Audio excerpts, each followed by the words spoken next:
So hi! Welcome and welcome back to my YouTube channel, and for today's tutorial, ituturo ko sa inyo kung paano nga ba malaman na nahack ang ating Facebook account. But first, kindly subscribe to my channel and don't forget to hit the subscribe button and the bell to notify you for my new updates. And if you want to learn more, just keep on watching and let's start! So ayan guys, for today's video, gagamit lang tayo ng ating Facebook application. So ayan, i-open ko na yung aking Facebook application. So para malaman natin guys kung nahack nga ba yung ating Facebook na ito, ang gagawin lang natin is pupunta muna tayo sa menu ng ating Facebook account. So tap lang natin yung menu. So ito yung 3 horizontal lines na nandito sa my profile natin. Then after nyan, i-scroll down lang natin and tap natin dito yung settings and privacy. Then after nyan, tap naman natin dito is yung settings. Then dito naman sa settings and privacy, itatap lang natin dito yung see more in account center. So tap lang natin.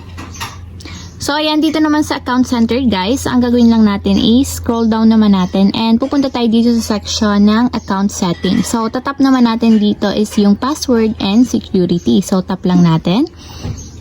Then after nyan dito sa password and security, punta tayo dito sa section ng security checks and then hanapin nyo itong where you're logged in. So tap lang natin. Then after nyan guys, itatap natin dito yung account natin sa Facebook. So ayan guys, after nyan, dito nalalabas yung mga mobile device na nagla-login sa ating Facebook account. So kung makikita nyo, itong pinakang nasa unahan, ito yung gamit kong phone ngayon. So nakalagin dito yung aking Facebook, Tecno Spark 10 Pro. And then after nyan, dito sa baba, ito yung nakalagin sa ibang device. So kung makikita nyo, meron ditong Realme 5, iPhone XR, merong Android.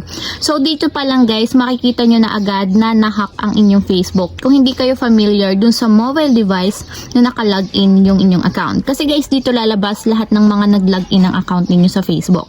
So scroll down nyo lang and makikita nyo, hanapin nyo dito yung mga mobile device na hindi nyo alam or hindi kayo familiar. So hanapin nyo lang dito kasi may mga details dito kung saan location at kung anong oras nilagin yung inyong account.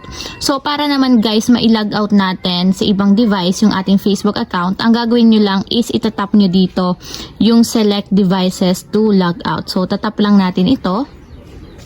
Then after nyan guys, pwede na kayong mamili dito ng mobile device na gusto nyong i-log out yung inyong Facebook account. So pwede nyo siyang i-select all, tap nyo lang yung select all, or pwede namang i-manual nyo na lang, tanggalin nyo yung iba, and mamili lang kayo ng mga gusto nyong i-log out dito. So ayan guys, for example, ito yung ilalog out ko, itong pinakang nasa baba. So ang gagawin lang natin para ma-log out is tap natin yung log out after nating ma-checkan yung box sa side niya. And then tap log out. So ayan guys, you have been successfully logged out on other devices. So ayan guys, ganun lang ang pagla-log out sa other device kung nakita nyo na hindi kayo familiar dun sa mobile device na nakalagay dito sa logins ninyo. So ayun lang guys, ganun lang kasimple kung paano nga ba natin malalaman na nahack ang ating Facebook account. If you have a question, can you comment down below and don't forget to hit the subscribe button and the bell to notify you for my new updates. And thank you for watching!